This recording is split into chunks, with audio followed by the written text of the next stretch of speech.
But can I just tell you something? Can I give you the key of life? Can I give you like the key to happiness right here? I have it.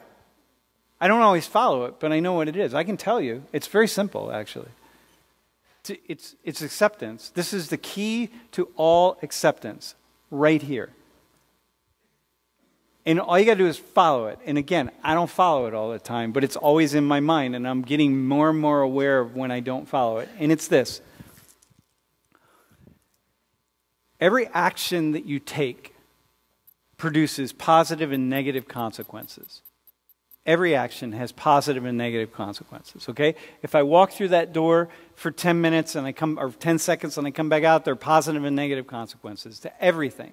So if I got the job I want, if I get the grade in this class I want, if my ride is on time to go home, whatever it is, positive and negative consequences. You never know which ones are positive and negative, regardless of what it is that you're doing. So therefore, why would I attach myself to some outcome? Because every positive outcome, everything, I get into the grad school I want to get into, I get the job I want to get into, I made the dean's list. Every positive outcome has negative outcomes attached to it. And every negative outcome has positive outcomes attached to it. You see what I mean?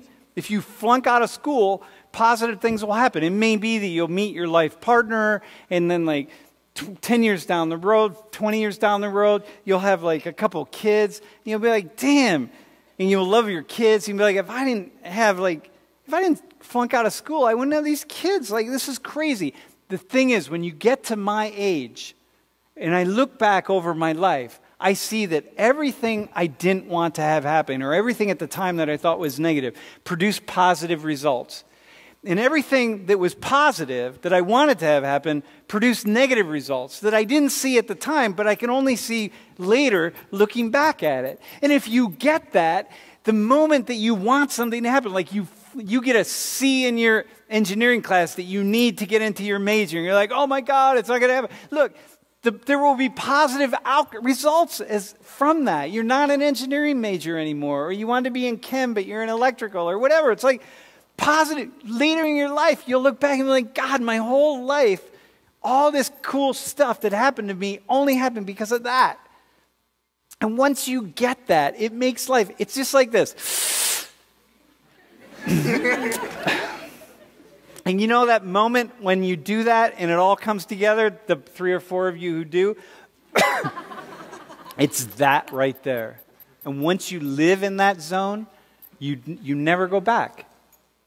That's the key to happiness in life, right there, is recognizing that.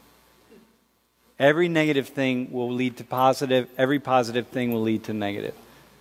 Every plane crash has someone on that airplane that was only on the airplane because they won some ticket somewhere, right?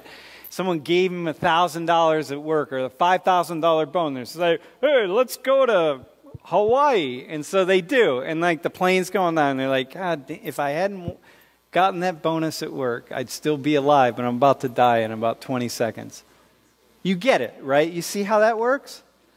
So when my great aunt passed away last year, my Bubba got into a lot of talking. My Bubba is like my grandma.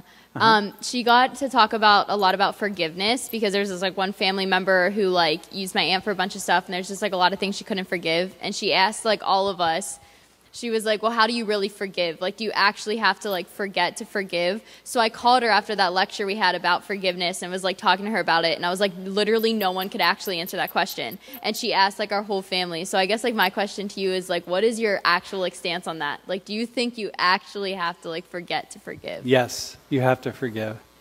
You have to. You have to engage. You have to walk through. If you don't forgive, you have somebody, a lot of you have people in your life that you need to, or that you feel some sort of compulsion to forgive, right? Maybe they harmed you in some way. Maybe, look, forgiveness doesn't mean that they're not guilty of something, right? That they didn't do something that was really harmful and problematic and so on. That's not what it means. Forgiveness means that you are saying to yourself, I'm not going to carry this around anymore, because I don't need to. So therefore, I'm not going to carry you and the negativity and all these feelings I had with me every day of my life. That's what forgiveness is. And if you don't do that, you carry it around. Listen, man, and you will carry it forever. And you eventually you gotta like you drink, or you do a lot of those of you who are alcoholics or who smoke weed every day, or you have whatever you have in your life, right? It's like that shit that'll take you down, man. So, yeah, that's what I would say.